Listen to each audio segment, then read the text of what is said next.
the whole world will cease to make any sense.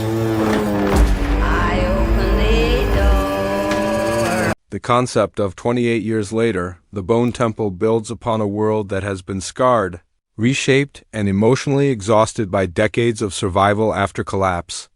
This movie is imagined as a continuation that does not simply revisit familiar horror beats, but instead expands the universe into something more mythic, unsettling, and reflective. The passage of nearly 3 decades has transformed the infection-ravaged land into a place where civilization exists only in fragments, and humanity has adapted in disturbing ways. What once was chaos has now settled into rigid survival structures. Belief systems and territories making the world feel older, colder, and far more dangerous than before. The story takes place in a Britain that is barely recognizable. Nature has reclaimed cities, concrete towers are swallowed by vines, and entire regions are avoided due to lingering infected zones. The virus itself has evolved, not necessarily becoming faster or stronger, but more unpredictable. Some infected appear dormant, almost fossilized, while others exhibit behaviors that suggest remnants of memory or ritual. Survivors whisper about places where the infected gather without attacking, forming grotesque stillness like living monuments. Among these rumors is the Bone Temple, a forbidden structure made from the remains of the dead. Standing at the heart of an infected wasteland, the central cast is imagined as a mix of hardened survivors and people who have grown up knowing nothing but this broken world. The main character is a woman born years after the outbreak, shaped by loss but driven by curiosity rather than fear.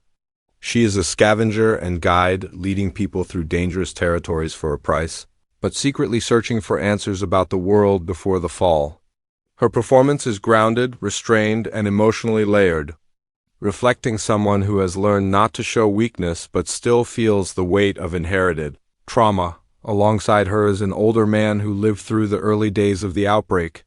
He carries memories of evacuation attempts, abandoned cities, and the first moments when society collapsed.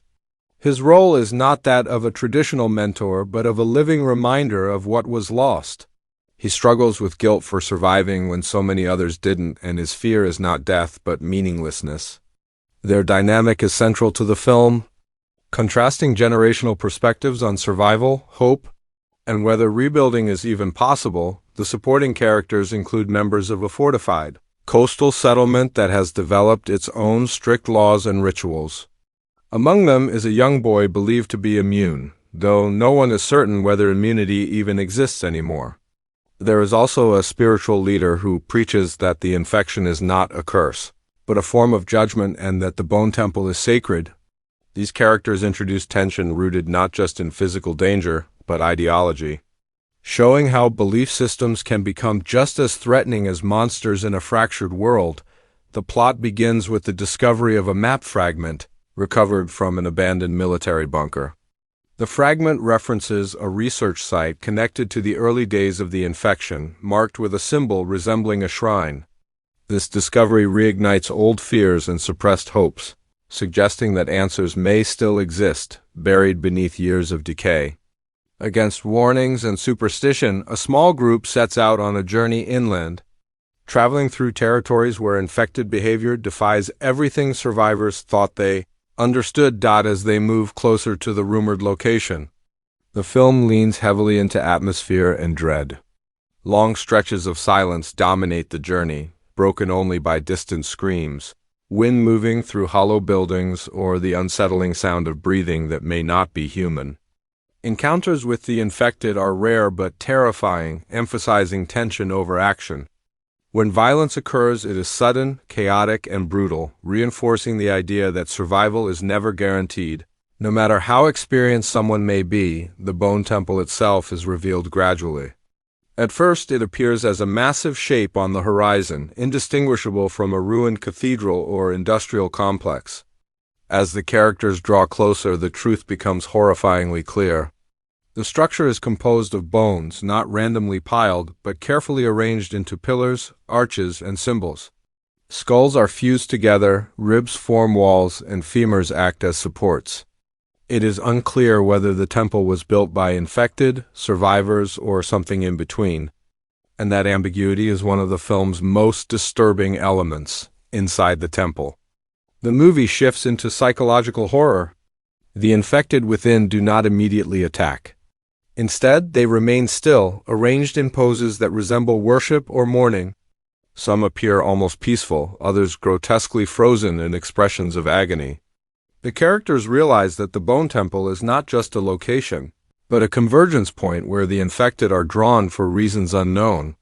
The air is heavy and sound behaves strangely, echoing whispers that may be hallucinations or memories bleeding into the present dot as the group explores deeper.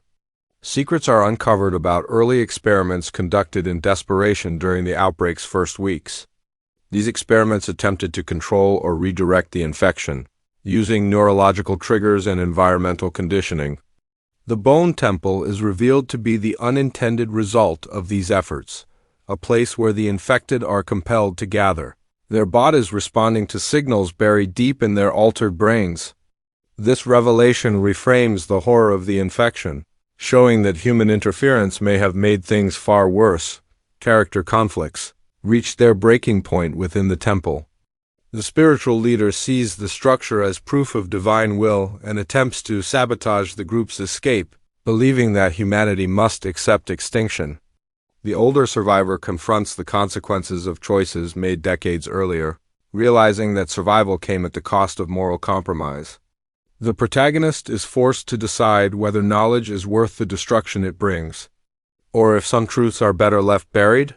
The climax of the film is intense but restrained, avoiding large-scale spectacle in favor of emotional devastation. A failed attempt to destroy the temple triggers a catastrophic response from the infected, who awaken in waves of violent frenzy. The escape sequence is frantic, disorienting, and tragic, with key characters lost not in heroic sacrifice but in sudden, senseless moments that reflect the cruelty of this world. The Bone Temple remains standing, unbroken, a symbol of humanity's inability to fully undo its mistakes. The ending is bleak but thoughtful. The survivors return to the coast, changed and haunted by what they've seen. The map fragment is destroyed, and the existence of the Bone Temple becomes a secret carried by only a few. The final scenes suggest that the infection is no longer just a disease, but an ecosystem deeply embedded into the world's fabric. Hope is no longer framed as a cure, but as endurance, memory, and the refusal to become something monstrous. News and discussion surrounding the imagined development of 28 years later, the Bone Temple focus heavily on its tonal shift. Rather than relying solely on fast-paced horror, the film is envisioned as slower, more atmospheric, and deeply unsettling.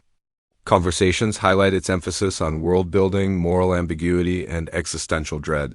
Fans speculate about how the movie reframes the infection not as an enemy to be defeated, but as a consequence to be understood. The cast attached to the project is imagined to include performers known for subtle, emotionally intense roles rather than blockbuster spectacle. This choice reinforces the film's grounded realism and psychological weight. Performances are expected to rely on silence, physical exhaustion, and restrained dialogue, allowing the environment and situations to speak as loudly as the characters themselves. The release of the movie is imagined as a major cinematic event, positioned for audiences who appreciate thoughtful horror rather than jump scares. It is expected to generate discussion not only among fans of the original films, but also among viewers drawn to dystopian storytelling and philosophical science fiction.